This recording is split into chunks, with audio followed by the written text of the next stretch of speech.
Today we're going to talk about owner financing, and this might be something you've been hearing about out there in the world lately. It is something that we have done in the real estate business for my entire 20-plus year career. And what we want to do today is sort of demystify maybe some of the terms, some of the things you're thinking or hearing about regarding owner financing. And again, today we have Susan Longero here from Ticor Title to talk a little bit about this, because you and I have actually put some deals together where we did owner financing. And why don't we just tell people, because you hear the word seller financing or even a carryback, you hear lots of different terminology, but why don't we tell people exactly what is owner financing? Owner financing is when somebody owns a property and they want to sell it, and they don't maybe necessarily need all the money. So what they'll do is they'll just act as the bank. They'll take back a note and deed of trust that's secured by the property, and the buyer pays them rather than paying the bank, Wells Fargo, Bank of America, whatever. So I try to explain to people, like I always use my house as an example. Let's just say it's a $600,000 house. For someone, let's say, that owns it free and clear, and in previous videos I've told you, I don't own mine free and clear, but if I did, when a buyer comes and writes an offer that wants to buy my house, what really owner financing becomes is, like I said, I become the bank, meaning for some reason they either can't get financing, maybe their credit's low, maybe they need a home to sell, but they want to be able to buy first. I mean, there's lots of different scenarios where we can help someone put a deal together, especially in today's market, and help them get the deal put together. But could I still do owner financing, let's say, if I had a $300,000 loan on my house? Certainly, depending on what the price was. You just need to be able to pay off your loan, and then you can carry the rest.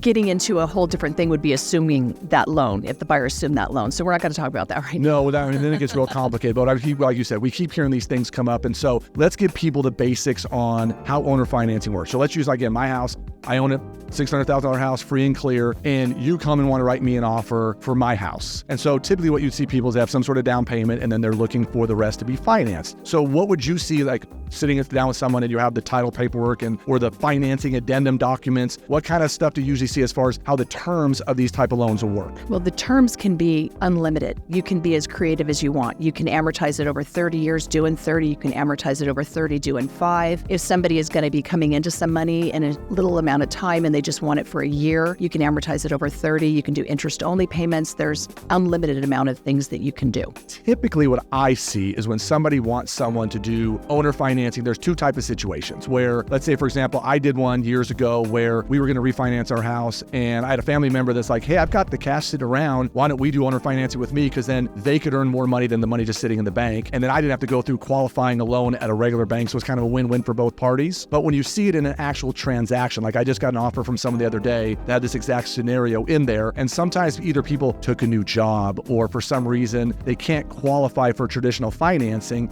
And like I said, you quickly threw out there things about 30-year amortizations and 5-year balloons, and people have to understand how that works. The amortization period, whether like the one we just got was a 20-year amortization versus 30, is no different than a normal, let's say, 15-year loan or 30-year loan. It's just how long we're amortizing out the payments on. Typically in owner financing, what I see is it's usually more like 2 years or 5 years or 7 years, where that person's plan is to initially or eventually go get more of a traditional loan. So then that me, who's now doing the financing, isn't tying my money up for 30 years. They're doing it for a shorter period of time. Is that typically what you see? Yes, typically we'll see it so that the payment's lower. It'll be amortized over 30, just if they if they went to get a regular loan, but then it will be due in 2 years or 5 years or whatever the agreed upon term is. Obviously, you're not seeing, when people do this, that buyer making payments directly to that seller. Typically, there's a third-party company involved. I really always recommend that they use a third party to facilitate the payments, because you have to have the original note and deed of trust in order to foreclose if there's a default. So you don't want to be responsible for keeping that. And also they keep track of the payments. They keep track of what the declining principal balance is.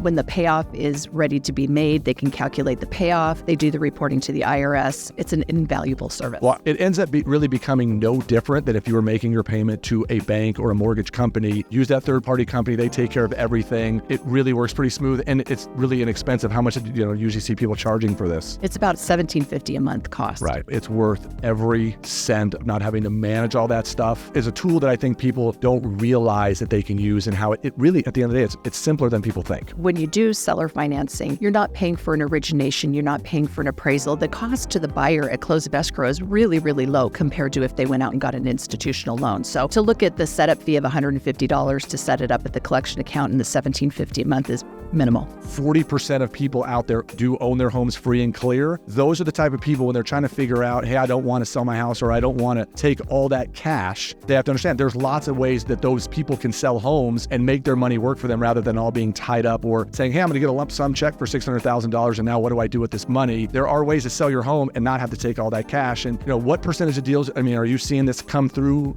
a lot, or how often do you see this? We're closing 3 or 4 this week. It's something that might be a lot more common than people think out there. If you're a real estate agent and you're on the other side of a transaction and maybe you've never seen how owner financing deals work, because I know in our area, my daughter, who's a brand new realtor, was at the meeting yesterday and there's a room full of brand new realtors. And a lot of times you get into real estate, maybe you don't have a great financial background. Just ask the questions. It's really not that complicated. And if you run into an agent like me or a title officer like you, we'll handhold you through it and walk you through the process. It's something you shouldn't be afraid of doing because it really is simpler, and it just opens up the ability to have more inventory, more sellers do deals, and have buyers be able to maybe potentially do a deal that they couldn't have done before. It's a good thing. Any other tidbits you have for anybody on these? I think that financing addendum that you were talking about is excellent. It did not used to be available, and now it is, and it's pretty self-explanatory and bulletproof, and always ask for help. If there's any agents out there that have never done it before, really they need to be asking, because you can step in something you don't want to with those things. It's still in the blank. It's pretty straightforward, and if you do have a question or two, you can obviously ask people like ourselves who have done lots of these deals, either personally or for all our clients. Have you ever done one yourself? Financing myself.